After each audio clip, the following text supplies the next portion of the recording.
You need to understand what happened this morning around 11 Eastern Time. The President announced a complete tariff wall against Canada, not the usual 25 or 35% we've been seeing. 100% duties on everything crossing the northern border. Every Canadian product would double in price overnight. The reason given was straightforward. Canada had made what the administration calls a betrayal deal with Beijing. But this situation runs much deeper than a single trade agreement. We're watching the potential end of the longest peaceful border in modern history. Let me walk you back through the past 7 days to show you how we arrived at this breaking point. Last Monday, Canadian Prime Minister Mark Carney stepped off his government aircraft in Beijing. This marked the first visit by a Canadian head of government to China in 8 years. 8 years of diplomatic freeze, trade restrictions, and mutual hostility. Carney was there to rebuild everything from scratch. Inside the Great Hall of the People, cameras captured Carney sitting across from Chinese President Xi Jinping. Hours of private negotiations followed. When they emerged, they had reached an understanding that would have been impossible just months earlier. Canada agreed to accept 49,000 Chinese electric vehicles annually at a 6.1% tariff rate. In return, China would reduce tariffs on Canadian canola from 85% down to 15%. Chinese tariffs on Canadian seafood would disappear entirely. Carney described this as a strategic reset between two major economies. This represented a complete reversal of Canadian policy. 2 years ago, Canada had imposed 100% tariffs on Chinese electric vehicles. They were matching American policy exactly. Same rates, same reasoning, same commitment to protecting domestic auto production. Now Canada was breaking away entirely. The reaction split Canada down regional lines. Prairie provinces celebrated immediately. Canola farming drives their economies, and farmers had watched their export markets collapse when China imposed retaliatory measures. Premier Scott Moe called the agreement excellent news for agricultural communities. But Ontario Premier Doug Ford responded with anger. He labelled Chinese electric vehicles as surveillance tools and warned that the deal would anger the Americans. His prediction proved accurate within days. 5 days after signing the China agreement, Carney boarded another plane. This time his destination was Davos, Switzerland. The World Economic Forum was gathering global leaders for their annual meeting. Donald Trump would also be speaking at the same event. The next 2 days in Davos became a defining confrontation between two very different visions of North American trade. On Tuesday, January 20th, Carney addressed the packed Congress Center. World leaders, corporate executives, and international media filled every seat. Carney delivered remarks that resonated like thunder across the assembled crowd. "We are experiencing a fundamental rupture," he told the audience. "The previous order has ended permanently." He never mentioned Trump by name. Everyone present understood exactly who he meant. Carney spoke about coercion by major powers. He discussed using tariffs as political weapons. He described treating supply chains as vulnerabilities to exploit. He argued that middle powers like Canada needed to stand together because otherwise they would become targets rather than partners. The audience rose to give him sustained applause, not polite diplomatic clapping, a genuine standing ovation. In that room filled with American business leaders and European officials who had spent months watching Trump threaten allies with economic punishment, Carney was saying what they had all been thinking privately. The next day, Trump took the same stage. His presentation followed his usual pattern, wide-ranging, self-promotional, filled with warnings and ultimatums. He discussed Greenland again, demanding that Denmark transfer the territory to American control or face serious consequences. He mocked foreign leaders for their negotiating abilities. Then he turned his attention to Canada. "Canada exists because of the United States," Trump declared. "Remember that, Mark, when you make your next statements." This was personal, direct, dismissive, the kind of language designed to force previous Canadian leaders into submission. But Carney refused to back down.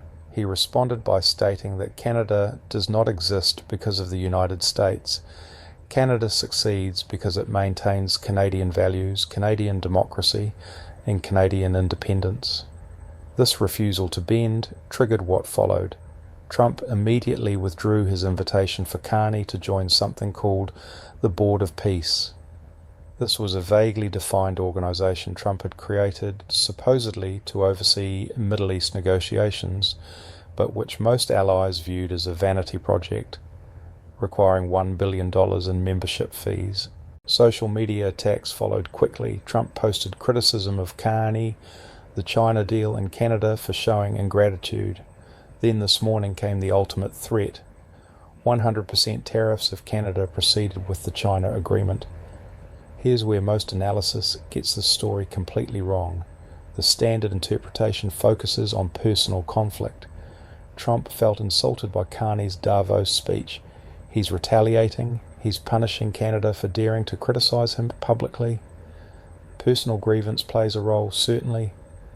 Trump handles defiance poorly. We all recognize this pattern, but this explanation misses the larger strategic picture because the 100% tariff threat connects directly to something much more important.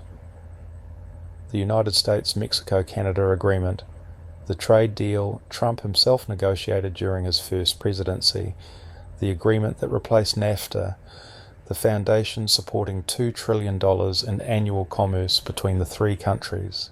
This agreement faces mandatory review in exactly 6 months, July 1st, 2026. All three countries must confirm their commitment to continuing the partnership by that date. If they refuse, the agreement doesn't collapse immediately, but it enters annual review cycles that could continue until 2036, after which it expires completely unless renewed. This review has been scheduled since the agreement was signed. Nothing surprising or last minute about it. For the past year, all three governments have been preparing.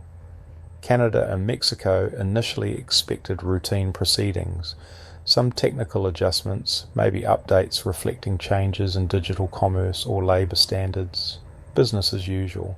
But Trump's second-term victory changed everything. Suddenly the review became about survival rather than modification.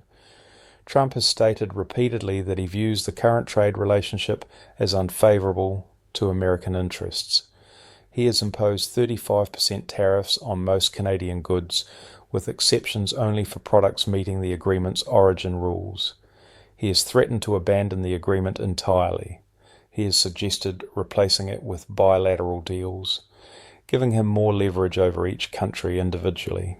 China enters this calculation because Trump's trade officials have raised concerns for years that China uses Canada and Mexico as backdoors to circumvent American tariffs.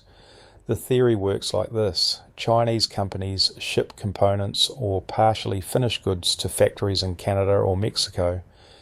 Those factories perform final assembly or minimal processing, just enough to qualify the product as Canadian or Mexican under origin rules. Then the finished product crosses into the United States tariff-free under the trade agreement, even though most of its value was created in China. Whether this happens at significant scale remains debatable. A Brookings Institution study last year found evidence of increased Chinese investment in Mexican and Canadian manufacturing, particularly in sectors facing US tariffs: kitchen cabinet makers, steel processors, electronics assembly. But the study also noted that proving transshipment is difficult because supply chains are genuinely complex. The Trump administration dismisses this nuance. They see the pattern clearly. US tariffs on China increase. Chinese investment in Mexico and Canada grows. Exports from those countries to the US rise. To them, that proves the case. Carney's decision to allow 49,000 Chinese electric vehicles into Canada at 6% tariffs, while the US maintains 100% tariffs on Chinese EVs, looks exactly like the backdoor arrangement they've been warning about. Let me clarify what the Canada-China EV deal actually does. The agreement doesn't eliminate Canada's tariffs on Chinese electric vehicles completely. It creates a quota system. 49,000 vehicles per year can enter at the reduced rate. That roughly matches the number entering Canada in 2023 before the tariff war began. Carney frames this as restoring previous conditions, not opening floodgates. These vehicles are intended for the Canadian market. They don't automatically qualify for duty-free entry to the United States. To achieve that, they would need to meet the trade agreement's strict origin requirements, which demands 75% of an automobile's value come from North America. A Chinese-made EV assembled in China and sold in Canada doesn't meet that threshold. But Trump isn't interested in these technical details. His concern, or the concern he articulates publicly, is that this deal represents the beginning of something larger. Today it's 49,000 vehicles. Tomorrow it's Chinese companies building assembly plants in Canada to exploit the trade agreement. Next year it's electric vehicles rolling off Canadian production lines that technically meet origin rules because final assembly happened in Ontario, but with batteries, motors and electronics all sourced from China. From a strategic perspective, Trump has a valid point. If you're trying to economically separate from China, if you're trying to build a fortress North America that doesn't depend on Chinese manufacturing, then having your northern neighbour simultaneously deepening trade ties with Beijing undermines the entire strategy. But Trump's approach misses something crucial. Canada isn't moving closer to China because Carney loves Chinese electric vehicles. Canada is moving closer to China because Trump has made it impossible to rely exclusively on the United States. When you threaten your closest ally with annexation, when you refer to their Prime Minister as Governor Carney, and post maps showing Canada as the 51st state, when you impose tariffs on energy and manufactured goods for reasons having nothing to do with trade and everything to do with domestic political theatre, you force that ally to seek alternatives. Carney said this directly in his Davos speech, though he used diplomatic language. Our previous relationship with the United States, a relationship based on steadily increased integration, has ended, he declared. Translation: Canada can't afford to put all its economic eggs in the American basket anymore, so Canada is diversifying. That's Carney's preferred term. Building trade relationships with China, the European Union, Indonesia, India, reducing dependence on the United States from the current level, where roughly 75% of Canadian exports go to American buyers. Carney has established a goal of increasing exports to China by 50% by 2030. That's ambitious. That represents fundamental reorientation of Canadian trade policy. This reorientation is exactly what Trump is trying to prevent with the 100% tariff threat. Currently, Washington can threaten tariffs, and Ottawa must listen because the Canadian economy would collapse if it lost access to the American market. But in a world where Canada has strong alternative markets, where Chinese, European and Asian buyers purchase what America rejects, those threats lose their power. This brings us to the critical context that makes the next 6 months so important. Everything happening right now, all the threats and counter-threats, all the diplomatic positioning and alternative trade deals, is preparation for what happens in July, when the three countries discuss the future of North American trade. Trump wants to renegotiate the agreement on his terms. He wants tighter origin rules, making it harder to qualify for duty-free treatment. He wants provisions explicitly targeting Chinese transshipment. He wants Canada and Mexico to align their China policies with American policy, meaning high tariffs and restricted investment. Essentially, he wants to use the review as an opportunity to force Canada and Mexico into America's geopolitical competition with China, whether they want to participate or not. Canada and Mexico want stability instead. They want the agreement to continue largely unchanged. They want tariff certainty, so businesses can plan investments without worrying that rules will change whenever Trump gets frustrated about something. But they also want sovereignty. They want the ability to make independent foreign policy decisions, independent trade agreements, independent strategic choices. This desire for sovereignty is colliding directly with Trump's demand for alignment. Trump might not be bluffing about the 100% tariffs. Legal challenges to his tariff authority have mostly failed or been overturned. Federal courts initially ruled that his use of emergency economic powers to impose tariffs was illegal, but appeals courts have reversed those decisions or narrowed their scope. For now, Trump appears to have legal authority to do essentially whatever he wants on tariffs, at least until Congress reasserts itself, which seems unlikely given Republican control of both houses. So if Trump threatens 100% tariffs, he probably means it.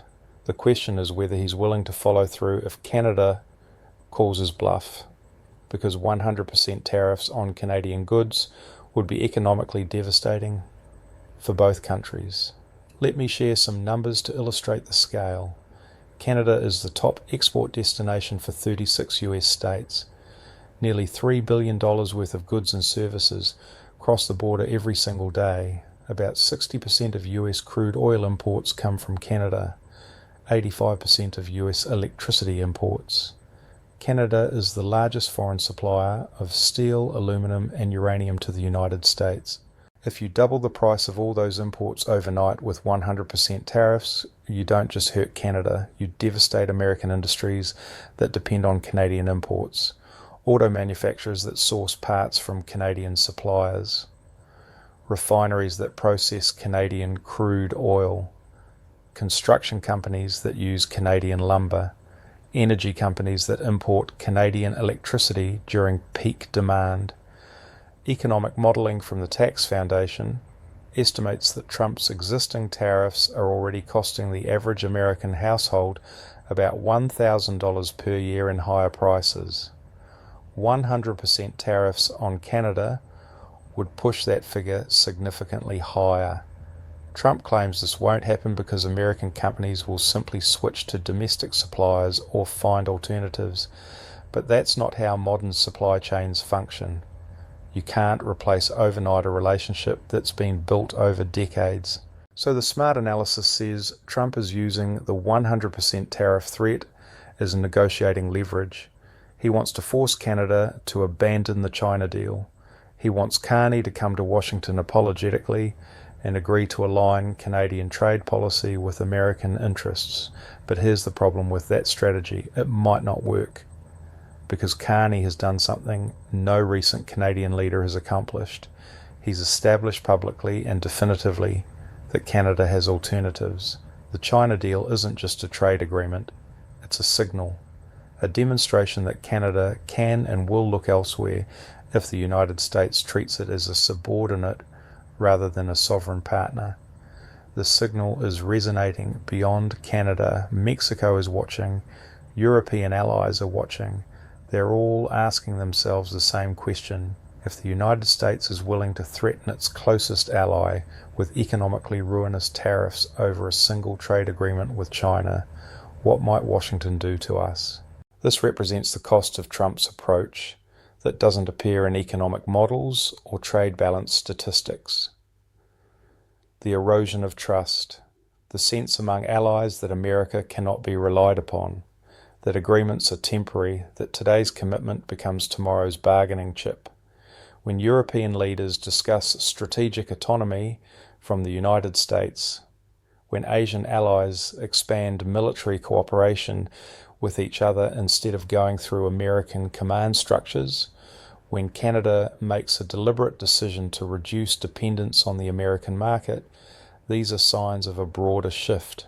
The post-World War II order was built on American credibility. The idea that Washington would honor its commitments even when doing so was inconvenient, that it would defend allies, maintain open markets, and provide the kind of stable, predictable leadership that made long-term planning possible. Trump's approach erodes that credibility with every threat, every reversal, every tariff imposed for reasons that have nothing to do with trade policy and everything to do with forcing compliance. So what happens next? Watch Canada's response carefully. Carney hasn't issued an official statement yet about Trump's threat. When he does, the tone will matter enormously. Does he back down? Does he offer to renegotiate the China deal? That would suggest Trump's leverage worked. Or does he hold firm? Does he make clear that Canada will not be bullied into abandoning trade agreements with other countries? That would signal we're heading toward genuine confrontation. The next 6 months will determine whether the North American partnership survives an era when the United States treats allies like adversaries. That question matters far beyond trade statistics or tariff rates because the answer shapes the world our children inherit. We're about to discover which world we're living in.